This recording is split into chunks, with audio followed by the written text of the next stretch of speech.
네, 오늘 우리에게 주시는 하나님의 말씀은 누가복음 9장 18절에서 27절 말씀입니다. 누가복음 9장 18절에서 27절까지의 말씀, 우리 지난주에 보았던 말씀과 같은 동일한 본문입니다. 함께 말씀 봉독할 때에 저와 여러분들이 한 절씩 교독으로 봉독하도록 하겠습니다. 예수께서 따로 기도하실 때에 제자들이 주와 함께 있더니 물어 이르시되 무리가 나를 누구라고 하느냐?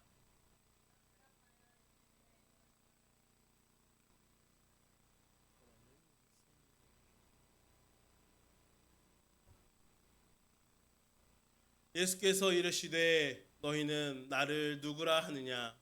베드로가 대답하여 이르되 하나님의 그리스도시니이다 하니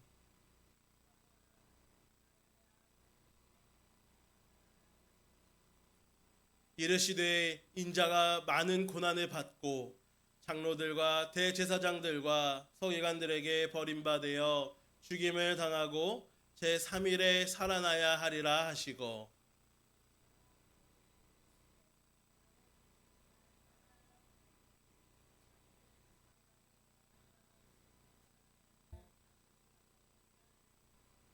누구든지 제 목숨을 구원하고자 하면 잃을 것이요 누구든지 나를 위하여 제 목숨을 잃으면 구원하리라.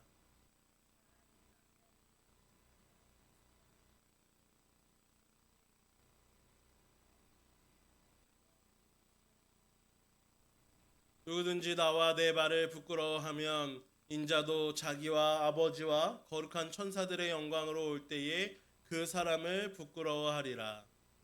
내가 참으로 너희에게 이르노니 여기 서 있는 사람 중에 죽기 전에 하나님의 나라를 볼 자들도 있느니라. 아멘. 할렐루야. 네, 오늘은 제자의 삶 시리즈 5번째 시간입니다. 자기 부인이라는 제목인데요. 제가 부제로 이런 부제를 한번 달아봤습니다. 버려야 구원받는다. 버려야 구원받는다. 이게 무슨 말일까요? 지난주에 우리는요, 구원받은 하나님의 자녀로서 거듭나기 위해서는 우리가 먼저 그리스도인으로서의 정체성을 확고히 세워나가야 된다라고 그렇게 말씀을 드렸습니다. 그리스도인은 그리스도처럼 행동하고 그리스도처럼 말하고 그리스도처럼 사는 사람, 바로 그리스도가 걸어가신 길을 걸어가는 사람들이 그리스도인이라고 그렇게 말했어요. 그 모든 영광 버리시고 자기를 비워 종의 형체를 가지사 사람들과 같이 되시고 자기를 끊임없이 낮추사 죽기까지 복종하셨던 예수 그리스도를 따라서 그리스도인이 된 우리의 정체성은 무엇입니까? 바로 버리고 비우는 것입니다. 예수님께서 그리하셨던 거죠. 예수님께서 하늘의 영광 보좌 버리시고 이 땅 가운데 오실 때에는요, 모든 그 영광을 다 버리셨다는 거예요. 정말 죽기까지 자기를 복종시키실 때에는요, 그 안에 자기의 뜻, 어떤 자기의 욕망, 욕심 이런 것들은 다 버렸다라는 겁니다. 그래서 우리의 정체성은 무엇이 되어야 되냐면 내가 죽고 예수로 사는, 내가 죽고 주가 살고 나는 없고 주가 있는 것이 바로 우리의 정체성이 되어야 합니다. 여러분, 이 땅에서 잘 사는 것이 우리의 목적이 되어서는 안 되고요. 우리는 하나님 나라를 바라보고 하늘의 상급을 쌓는 것이 우리 삶의 목적이 되어야 된다는 것이죠. 그런데 여러분, 내가 죽는다라는 것, 내가 죽고 주가 산다라는 것은 어떤 의미인가? 어떻게 사는 것이 내가 죽는 삶인가? 우리에게는 아직 이것이 잘 와닿지 않을 수 있습니다. 그래서 오늘은 지난주에 이어서 같은 본문을 가지고 자기 부인이라고 하는 제목으로 말씀을 나누려고 해요. 지난주에 우리가 그리스도인답게 새로운 정체성을 갖자라고 말했다면 오늘은 그 구체적인 실천 방안이라고 할 수 있겠습니다. 자, 오늘 우리가 본문 23절 말씀을 다시 한번 한 목소리로 같이 읽어보도록 하겠습니다. 시작. 또 무리에게 이르시되 아무든지 나를 따라오려거든 자기를 부인하고 날마다 제 십자가를 지고 나를 따를 것이니라. 아멘. 자, 예수님께서요 우리에게 직접 말씀해 주신 제자의 길, 그리스도인의 길입니다. 예수님께서 우리에게 이렇게 말씀하시죠. 누구든지 예수님의 제자가 되려면, 그리스도인이 되려면, 구원받은 백성으로서 우리가 살아가기 위해서는 첫 번째 어떻게 하라고 하십니까? 자기를 부인하라라는 것입니다. 그리고 두 번째는 날마다 자기 십자가를 지고 또 예수님을 따라야 한다라고 그렇게 말씀하시는 거예요. 첫 번째로 여기서 이야기하는 자기를 부인한다라는 것에 대해서 한번 생각해 봅시다. 자기 부인이 무엇입니까? 이 부인한다라고 하는 말은요, 곧 인정하지 않는다라는 뜻입니다. 인정하지 않는다. 단순히 인정하지 않는 정도가 아니라요, 적극적으로 부정하는 행위를 말하는 동사입니다. 자기 부인은요, 곧 자기 스스로를, 자기 자신을 인정하지 않는 행위를 말하죠. 그러니까 자기 부인이라고 하는 것은요, 무엇이냐면 곧 나의 생각, 나 중심적인 그런 태도, 그런 것들을 버리라라고 하는 것입니다. 자기 생각을 버리고 하나님의 뜻과 하나님의 마음을 적극적으로 우리가 따라야 된다라는 거예요. 오늘날에 우리 이 신앙인들의 비극이 어디 있냐면 이 자기 생각을 버리지 못하는 거예요. 자기 뜻을 내려놓지 못하는 거예요. 베드로도 주를 따랐지만은요, 여전히 자기 생각을 버리지 못하고 있었습니다. 예수님을 따를 때 보이는 그물, 즉 자신의 생업과 또 자신들의 가족과 이런 것들은 버렸지만 여전히 자기 중심적인 태도, 자기 중심적인 생각은 버리지 못했어요.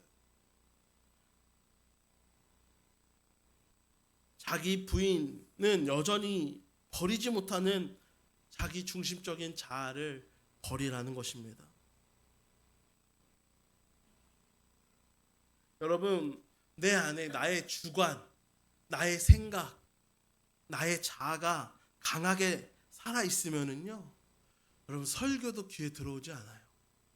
그리고 각자의 잣대를 가지고 상황을 바라보고 판단하기 때문에요, 내가 판단의 근거가 내가 되는 거예요. 근데 이거 굉장히 위험한 거거든요. 주님은 정죄하지 말라, 판단하지 말라라고 말씀하셨는데 내 자아가 강하게 살아있으면은요, 내가 판단의 주체가 되고 내가 정죄하게 된다라는 거예요.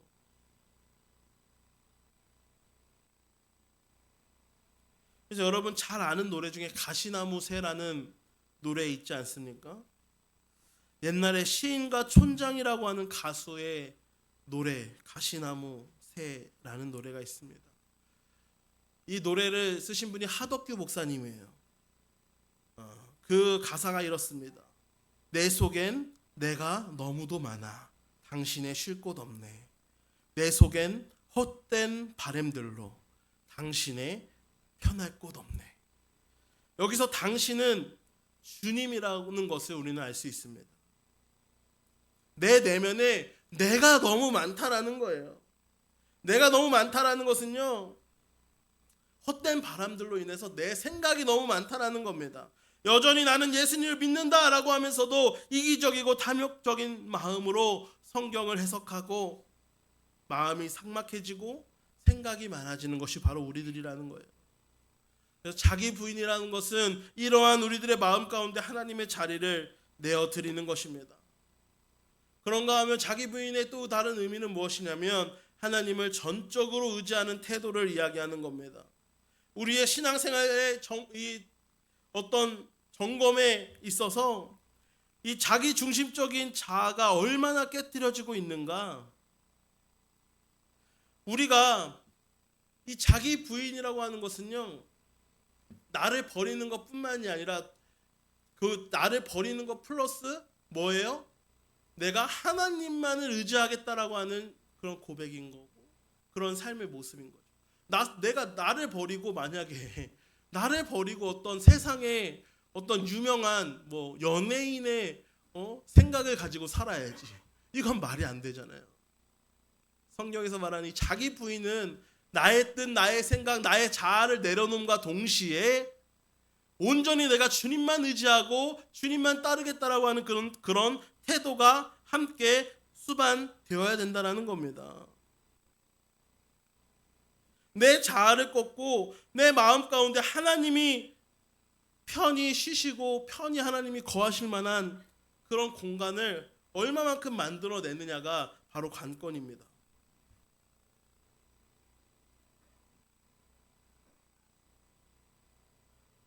여러분, 이 세상은요, 내가 내 생각, 내 뜻으로요 살아가기에는요 너무나도 변수가 많고요, 너무나도 세상에 정말 생각하지 못한, 예상하지 못한 일들이 얼마나 많이 일어나는지 아십니까? 그런 세상을 살아갈 때에 내가 나 중심적인 태도, 나 중심적인 그런 삶의 생각과 태도를 가지고 살아가는 것이 얼마나 위험한지 몰라요. 옛날 중국 고사에 이런 이야기가 있습니다. 여러분들도 어디선가 들어봤을 법한 이야기라고 생각합니다. 한번 잘 들어보세요. 북방 국경 근방에 점을 잘 치는 늙은이가 살고 있었는데 하루는 그가 기르는 말이 아무런 까닭도 없이 도망쳐 오랑캐들이 사는 국경 너머로 가버렸다. 마을 사람들이 위로하고 동정하자 늙은이는 이것이 또 무슨 복이 될는지 알겠소 하고 조금도 낙심하지 않았다. 몇 달 후 뜻밖에도 도망갔던 말이 오랑캐의 좋은 말을 한필 끌고 돌아오자 마을 사람들이 이것을 축하하였다. 그러자 그 늙은이는 그것이 또 무슨 화가 될는지 알겠소 하고 조금도 기뻐하지 않았다. 그런데 집에 좋은 말이 생기자 전부터 말 타기를 좋아하던 늙은이의 아들이 그 말을 타고 달리다가 말에서 떨어져 다리가 부러졌다. 마을 사람들이 아들이 다치게 된 데 대하여 위로하자 늙은이는 그것이 혹시 복이 될는지 누가 알겠소 하고 태연한 표정을 지었다. 그런 지 1년이 지난 후 오랑캐들이 쳐들어왔다. 장정들이 활을 들고 싸움터에 나가 모두 전사하였는데 늙은이의 아들만은 다리가 성치 않았기 때문에 싸움터에 나가지 않아도 돼 무사할 수 있었다. 아주 유명한 이야기입니다. 이 이야기에서 유래된 고사성어가 뭐냐면 바로 세옹지마라는 그 유명한 고사성어입니다. 비슷한 말로는요, 뭐 전화위복 아니면 뭐 호사다마 뭐 이런 사자성어가 있겠죠.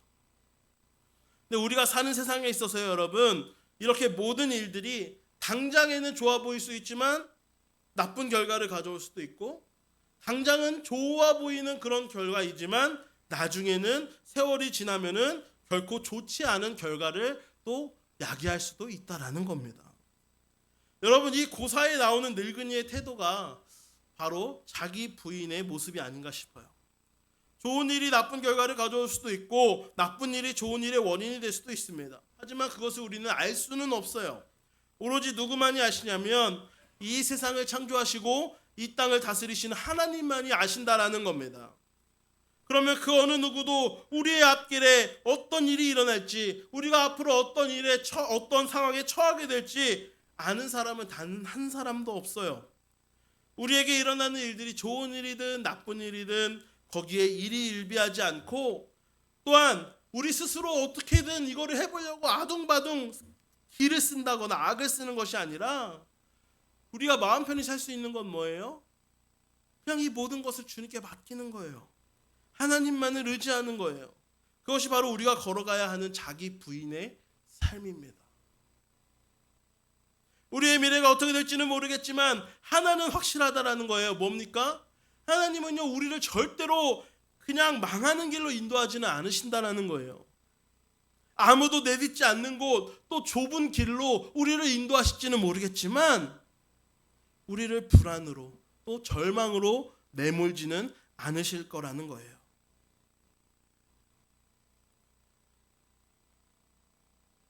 여러분 우리의 인생도요. 마치 운전하면서 갈 때 우리의 길을 인도해주는 내비게이션이 있었으면 참 좋겠어요. 그렇지 않습니까? 옛날에는요. 이 내비게이션이 없던 시절에는 차에 이렇게 두꺼운 지도책들을 다 가지고 다녔죠.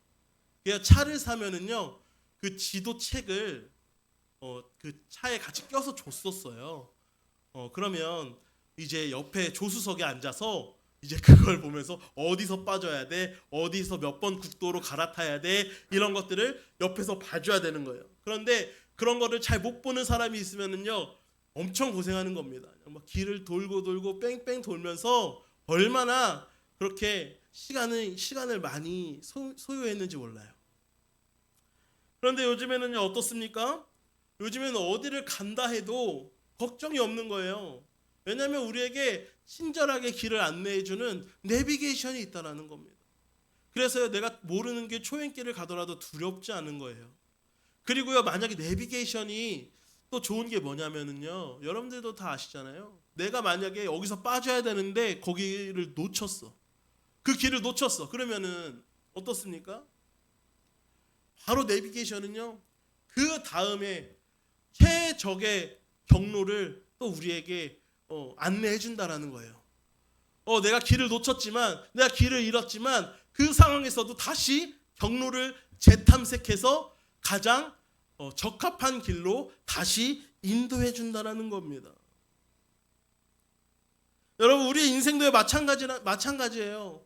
우리 모두는요 죽음이라고 하는 종착역을 향해서 운전해 가고 있는 그런 인생입니다. 그 길은요 워낙에 갈래도 많고 다양해요. 길이 다양해요. 한번 길을 잘못 들면 한참을 미로 같은 길을 헤맬 수도 있습니다. 당장 내일에 무슨 일이 일어날지 우리는 모른다라는 거예요. 당장에 1년 후, 2년 후 나의 모습이 어떨지 아는 사람이 없다라는 겁니다.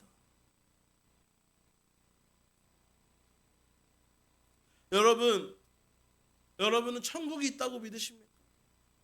우리가 죽은 다음에 어떤 세계가 펼쳐질지 아는 사람 있나요? 아마 여기 그런 사람은 한 사람도 없을 겁니다. 죽음 이후의 세계를 다녀온 사람은 없기 때문이죠.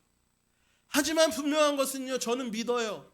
하나님께서 우리를 위해서 예비하신 하나님 나라가 존재하고 하나님께서는 모든 것을 다 아신다라는 것을 저는 믿습니다. 이 자리에 있는 우리 모든 동아교회 성도들이 함께 그 사실을 믿었으면 좋겠습니다.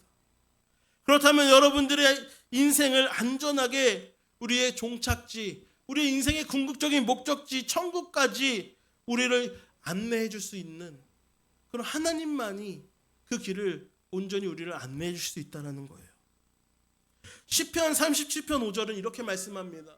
내 길을 여호와께 맡기라. 그를 의지하면 그가 이루시고.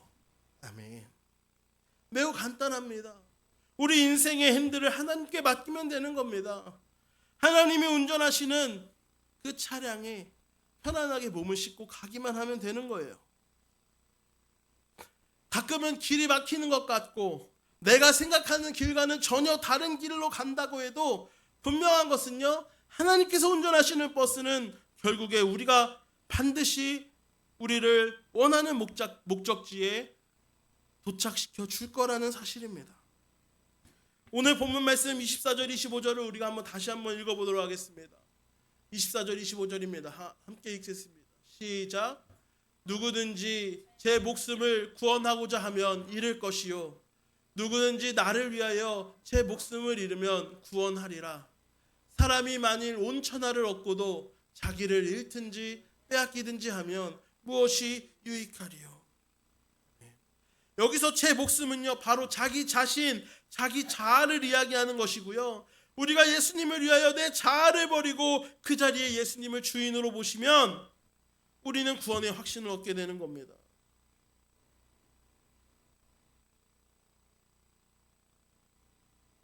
그리고 그리스도를 따르는 두 번째 방법은 날마다 자기 십자가를 지는 것입니다.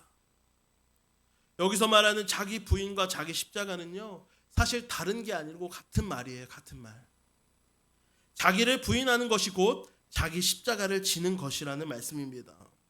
우리는 십자가를 이야기할 때 참 많이 이야기합니다. 좀 힘들고 어려운 일, 자기에게 어떤 손해가 되는 일을 할 때 내가 십자가를 져야지 뭐, 이런 식으로 이야기하잖아요. 근데 우리가 그렇게도 말할 수 있고 그렇게 이해할 수 있지만, 그러나 십자가를 지는 것은요, 그 정도를 이야기하는 게 아니에요. 진정한 의미는 뭐냐면 십자가는 자기를 부인하는 거예요. 그것이 십자가입니다. 왜냐하면 십자가가 의미하는 게 뭐예요? 십자가는요, 결국 죽음을 의미하는 거예요. 여러분, 십자가가 영광스러워 보이십니까? 모든 교회에 십자가가 달려있다라고 해서 이것이 어떤 굉장히 멋있고 영광스러운 것이라고 생각하세요? 아니에요. 여러분, 십자가는요, 죽음을 의미하는 겁니다. 예수님이 거기서 죽으셨고, 또 나도 날마다 내 십자가를 지는 거예요. 내 십자가를 진다는 건 날마다 내 자아를 십자가에 못 박는 겁니다. 여러분, 십자가를 괜히 여기다가 이렇게 십자가를 달아놓은 게 아니에요. 이 십자가를 보면서 생각하라는 거예요. 기억하라는 거예요. 예수님이 나를 위해 죽으셨지.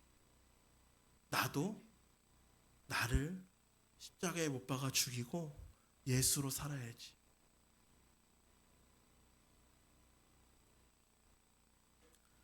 자기를 부인하고 이 십자가를 지는데, 날마다 자기 십자가를 지라고 하는 거는요, 우리의 자아는요, 날마다 살아나요. 한 번 죽인다고 해서 이제 얘가 평생 죽는 게 아니고요, 내 자아도요, 부활합니다. 그래서요, 날마다 십자가를 져야 되는 거예요. 날마다 나의 자아를 죽이고, 나의 생각을 죽이고, 나의 욕심을 죽이고, 우리가 믿음으로 살아야지, 하나님만 의지하며 살아야지 라고 그렇게 결단해야 되는 거예요. 그것이 바로 날마다, 매일마다 나의 십자가를 지는 일입니다. 여러분, 요즘 우리 한국교회를 바라보면 마치 비탈 위에 서 있는 교회인 것 같습니다. 우리 한국교회는 지금 힘차게 정진하고 부흥하는 교회가 아니라 바닥을 향하여 미끄러지고 추락하는 교회처럼 보입니다. 그 추락의 원인이 무엇일까? 곰곰이 생각해 봤습니다. 근데 모든 추락과 실패의 원인은 하나밖에 없습니다. 그것은 바로 죄입니다.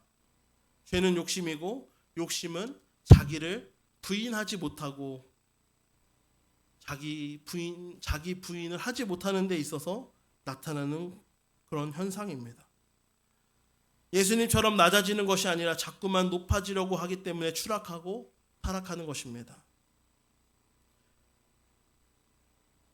여러분, 우리가 이제는 십자가를 그냥 그저 앞에 바라보기만 하는 것이 아니라, 이제 날마다 십자가를 볼 때마다 그 십자가에 자기 자아를 못 박으시기를 바랍니다. 날마다. 그거는 나의 자아를 못 박아 죽이는 일은 하루아침에 일어나는 일이 아니라 날마다 해야 되는 일입니다. 그것이 바로 나는 죽고 예수님으로 사는 삶입니다.